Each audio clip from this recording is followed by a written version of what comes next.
vous aimez les films de gangsters et vous aimez aussi les dragons, et bah ça tombe bien, je vous ai trouvé un film qui arrive à allier les deux. Messieurs, dames, préparez-vous à plonger dans American Terror, ou American Monster, ou Épouvante sur New York, ou The Winged Serpent, ou juste Q, enfin c'est vous qui voyez. Ce film a été produit, écrit et réalisé par Larry Cohen en 1982, et autant vous dire qu'à ce moment-là de sa carrière, il est assez loin d'en être à son coup d'essai, puisqu'il commence en 1958 en écrivant 2 épisodes pour la série Kraft Television Theater. Une série qui a d'ailleurs permis de lancer plusieurs acteurs comme Grace Kelly, James Dean et bien d'autres. Quand Cohen fait ce film en 82, c'est déjà un scénariste chevronné qui a travaillé sur beaucoup d'épisodes de série et qui en a même créé plusieurs, avec Les Envahisseurs, Coronet Blue, Blue Light et Le Proscrit. Il a déjà participé à la création d'une bonne vingtaine de films et c'est le 10e qu'il réalise, donc c'est avec 30 ans de cinéma derrière lui qu'il commence ce film, autant dire que c'est loin d'être un petit nouveau dans le milieu. Il commence le tournage d'American Terror après s'être fait virer de Joe Tapo, où il travaillait comme scénariste. Mais genre, juste après, je crois qu'il a commencé à tourner American Terror le lendemain de son envoi. Il faut lui reconnaître qu'il se laisse pas facilement décourager. Le soleil est éclatant, et sur la glace, ça glisse bien.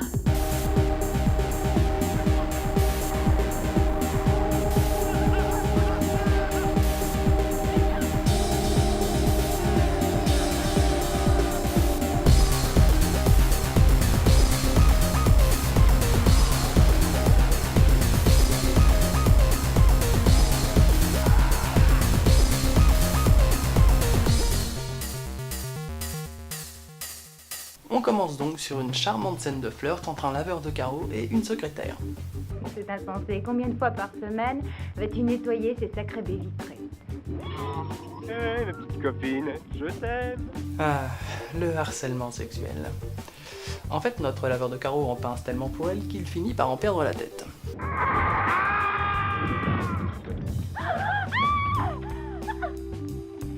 Ce qui permet de faire la connaissance de Shepard, un officier de police interprété par David Carradine, le fils de John, qui à cette époque a déjà une solide carrière principalement dans le cinéma bis et dans le film d'exploitation.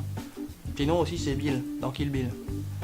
Il est accompagné par l'agent Powell, joué par Richard Roundtree, un acteur régulier des actionneurs de l'époque et un des fers de lance du cinéma dit de Blaxploitation, reconnu principalement pour ce rôle dans la série des Shaft. Et dans cette scène, ils vont pouvoir faire montre de leur talent d'enquêteur. Je me demandais où avait bien pu passer sa tête. Ça m'étonnerait qu'on la retrouve. T'as déjà balancé un melon du 40e étage? À ton avis, qu'est-ce qui lui est arrivé? Oh, ça doit être un machin qui a dû se détacher de là-haut. Et ça l'a décapité au passage. Avec le vent qu'il fait en ce moment, c'est peut-être une vitre qui, en dégringolant, lui a tranché la gorge. Il n'y a aucune vitre de cassée aussi. Ah, écoute, qu'est-ce que j'en sais? Un moment d'inattention est si vite arrivé. Et voilà comment on perd la tête. Putain, vu de l'extérieur, en fait, je me rends compte qu'elle est vraiment pourrie cette vanne. Il est temps de rencontrer un autre de nos personnages principaux, Jimmy Quinn, un escroc à la petite semaine incarné par Michael Moriarty, qui, non content d'avoir un nom qui pète un peu la classe, a aussi un joli curriculum, avec aujourd'hui plus de 80 films à son actif, en commençant en 71 avec My Old Man's Place, de Edwin Sherin. Il a réussi à s'imposer dans le milieu au fil des années. On peut le voir dans Pale Rider, le cavalier solitaire, aux côtés de Clint Eastwood en 85, dans À l'épreuve du feu en 96, et il incarnera le père de James Dean dans le biopic de Mark Rydell, Il était une fois James Dean, en 2001. C'est la première fois qu'il travaille avec Larry Cohen, mais visiblement le courant est bien passé, puisqu'on le reverra dans 4 autres de ses films. On le retrouve donc dans un resto chinois où il discute de son prochain coup avec ses acolytes. Et vous vous souvenez de la scène d'ouverture de Reservoir Dogs? Bah voici la même mais en nul. Queen, le poulet aux noix de cajou, c'est comment? Non, pardon, je t'avais oublié. Tu vois comme il est, ce mec, Queen. Faut pas être nerveux comme lui, ou ça ferait tout foirer. Bon, malgré un côté franchement insipide, la scène permet tout de même de caractériser Quinn comme un petit escroc lâche et opportuniste comme on en a vu des centaines de fois au cinéma. D'ailleurs, il me fait un petit peu penser au personnage de George dans l'Ultime Radia de Kubrick. Bon, comme le film n'a pas non plus trop de temps à perdre, on passe direct au prochain meurtre. Wow, ok. Ce film a un gros problème de rythme et de montage, je veux dire. D'habitude, quand on fait une ellipse temporelle, on met un indicateur qui te fait comprendre qu'un peu de temps a passé, comme j'en sais rien, un changement dans la lumière ou dans la colorimétrie. Mais là, on a juste l'impression que la femme de chambre vient d'entrer sur une scène de meurtre au hasard alors que les flics étaient déjà là. En plus, j'ai vraiment l'impression que le film essaie de te fouer un maximum d'informations en un minimum de temps sans même essayer de créer une ambiance. on en est à 2 meurtres en moins de 5 minutes de film. Et c'est en comptant le générique qui dure 1 minute. Hein. J'ai rien contre un film efficace, mais enfin, là ça rend juste le tout hyper brouillant. Et pendant ce temps, sur les toits de New York. On rencontre un charmant jeune homme que j'appellerai Alonso, qui semble avoir investi dans un télescope histoire de mater les gonzesses à poil sur le toit d'en face. C'est ce que j'appelle la technique du sandwich. Vous introduisez une scène de meuf à poil entre 2 morceaux de film chiant, et normalement vous arrivez à garder une partie des spectateurs attentifs. Et c'est aussi l'occasion de voir pour la première fois le monstre dans le film.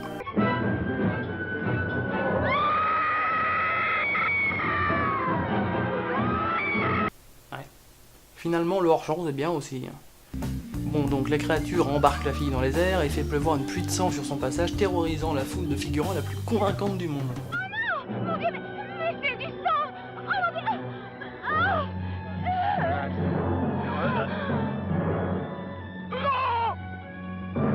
Mais bon, comme on est quand même pas là pour voir un monstre géant faire des trucs de monstre géant, on va plutôt retrouver Queen qui essaye de gagner sa vie comme pianiste. Je brutalise pas les pianos comme tous ces petits rockers. Il les bousille. Moi, je suis très cool. Ouais, c'est ça. Bah, joue, on verra après. Tiens, d'ailleurs, pour l'anecdote, c'est Michael Moriarty qui a lui-même composé ce morceau.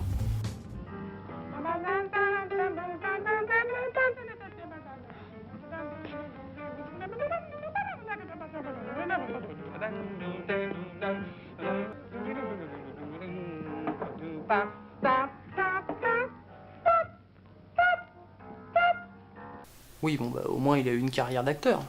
Bill Shepard rentre lui aussi dans le bar, il a l'air toujours aussi concerné par son enquête. Eh, vous avez retrouvé la tête de ce gars? Un jour ou l'autre, elle retombera. Malgré une belle tentative, What do you do? Bel organe.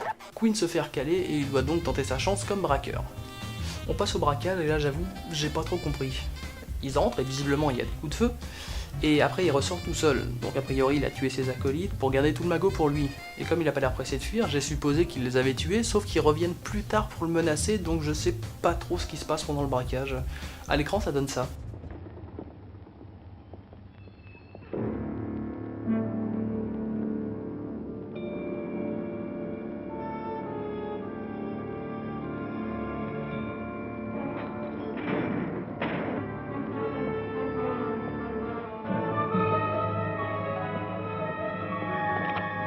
Oh merde, il a gardé les clés. Vous en faites ce que vous voulez.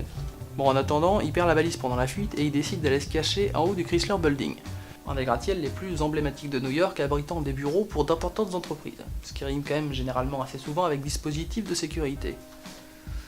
C'est vrai que pour une cavale, j'y aurais pas pensé. Bon, de toute façon, la scène sert à faire découvrir le nid à Queen, et j'ai même l'impression que tout son arc narratif sert principalement à lui faire découvrir le nid, et du coup je me dis qu'il y avait probablement plus simple pour en arriver là, genre j'en sais rien moi, commencer avec un mec qui travaille au Chrysler Building. Ah oui, puis il trouve un cadavre aussi.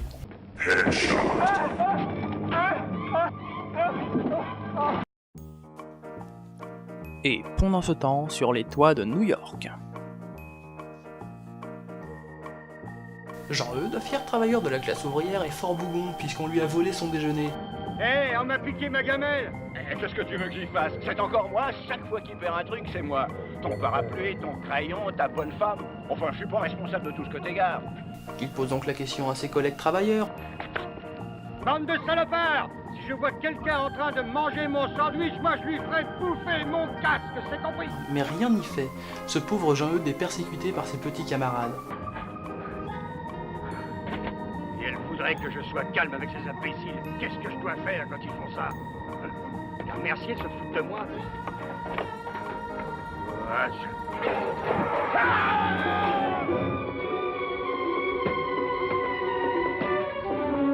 Ok, cette intro est beaucoup trop longue pour un personnage qui fait que mourir dans l'histoire. Enfin, quand je vous dis qu'il y a des problèmes de rythme. Bill Shepard continue son enquête qui le mène au musée.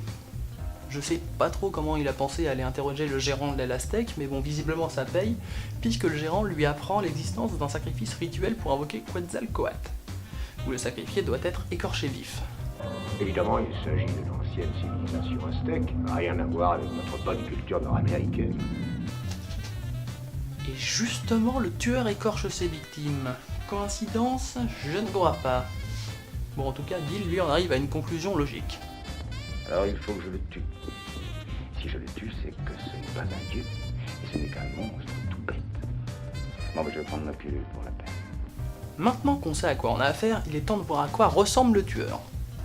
Dans les airs, dans la boue et dans le ciel.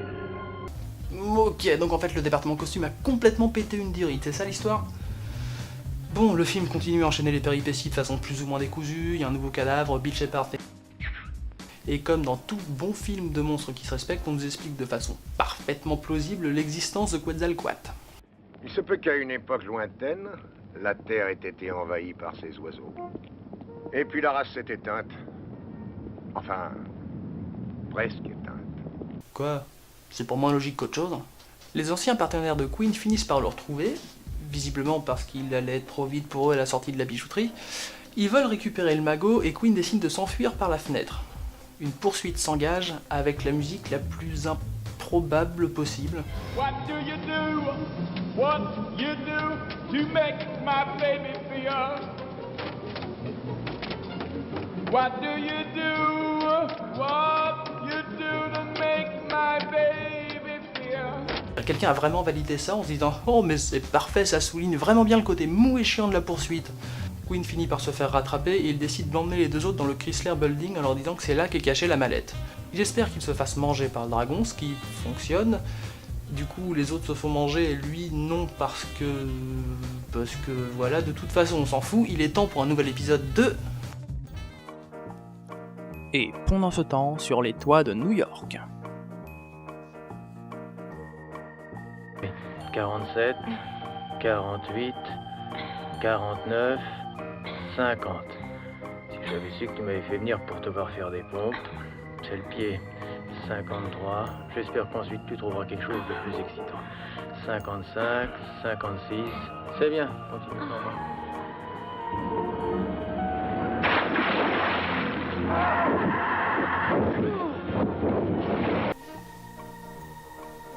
C'est quand même fou le temps qu'ils mettent à introduire des personnages complètement inutiles au récit. Queen se fait arrêter en rentrant chez lui et il en profite pour faire des super jeux de mots avec les policiers. Faites-moi connaître mes droits. Ah, tu veux savoir quels sont tes droits? À ton avis, c'est quoi ces droits? Il a le droit de la boucler, surtout. Où il va prendre mon droit? Doucement, les gars, ou je me plaindrai à qui de droit? Suite à ça, il se fait embarquer au commissariat, on apprend qu'il a été dénoncé comme complice de braquage par les deux autres, et que du coup, eux ont été relâchés parce que merde. De toute façon, la scène ne sert qu'à amener Queen au même endroit que Bill Shepard, histoire de réussir à faire avancer le schmilblick. Du coup, il y a un officier qui arrive tout bouillon que les New-Yorkais se fassent manger par un oiseau. Mais là, ça commence à bien faire parce que 40 personnes disent l'avoir vu hier. Et Bill décide de leur répondre. Je me suis penché sur l'ornithologie. C'est passionnant. À la préhistoire, il existait des oiseaux 6 fois plus gros qu'un homme. Mais les meurtres dans tout ça. Et à propos des sacrifices humains, qu'est-ce qu'on fait? On s'en occupe ou quoi? Mais qu'est-ce que tu crois qu'on est en train de faire d'après toi? Tout ça, c'est la même chose. Sainte Marie, Mère de Dieu, ce scénario est plein de rebondissements. Il décide de faire une réunion de crise avec le commissaire O'Connell, qui a l'air complètement aux fraises. Je suis le commissaire O'Connell. Ah, comment ça va? Queen, Jimmy Queen. veuillez vous asseoir. Oui, bien. Et pendant que Bill Shepard a l'air très appliqué à faire un portrait robot du monstre, Queen arrive pour leur avouer qu'il sait où est la bête, mais qu'il ne leur dira qu'en échange de... 1 million de dollars en liquide et exonéré d'impôts.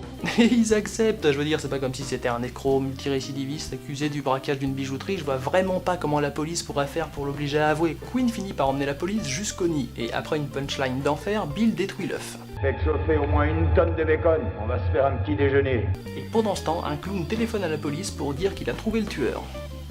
Pourquoi un clown? J'en sais rien, personnellement j'ai essayé d'arrêter de comprendre ce que Larry Cohen voulait faire avec ce film depuis ça. J'étais mort, mais je vais me réincarner. Donc il retrouve le tueur, mais ce dernier s'enfuit et du coup une course-poursuite s'engage entre lui, Powell et le clown.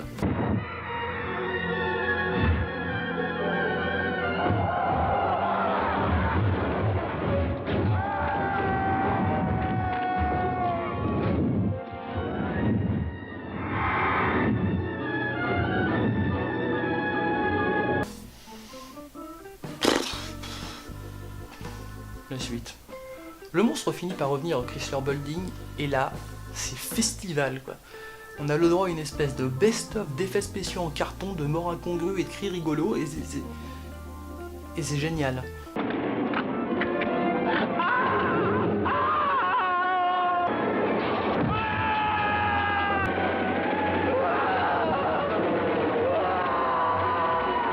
On a eu cette satanée bestiole. Vous savez, le nanar, à part pour quelques perles, c'est généralement une dizaine de minutes d'un mélange de génie et de maladresse qui donne un intérêt à 1h30 de film médiocre. Et cette bataille finale improbable qui se finit sur un grand moment d'anthologie nanardesque arrive à rendre ce film magique. Bon, suite à ça, Queen se fait agresser par le tueur. Comment il l'a retrouvé alors qu'ils se sont jamais rencontrés? J'en sais rien. D'ailleurs, pour être parfaitement franc, je m'en fous. Le seul intérêt de cette scène, c'est la mort du méchant.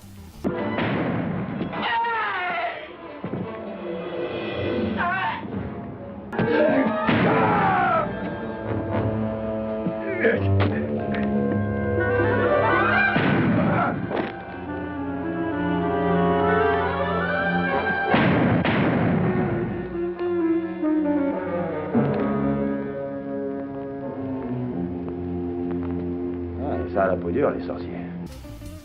Et après ça, le film se termine sur une règle d'or du film de monstre, un cliffhanger.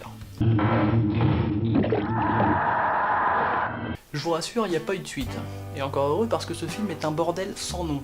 Et pourtant ça a été écrit par un scénariste expérimenté, mais c'est brouillon au possible. Le film passe son temps à sauter d'une histoire à l'autre sans jamais prendre le temps de poser une ambiance un tant soit peu intéressante ou même simplement de donner de la consistance à ses personnages. Du coup on se retrouve avec un espèce de ramassis de clichés plutôt fadasse et c'est dommage parce que les deux acteurs principaux, Carradine et Moriarty, sont vraiment de bons acteurs et sont capables de beaucoup plus, sauf qu'à mon avis ils n'ont pas du tout été dirigés, ce qui en soi peut se comprendre puisque le réalisateur a dit en interview que le film avait été entièrement tourné en 18 jours.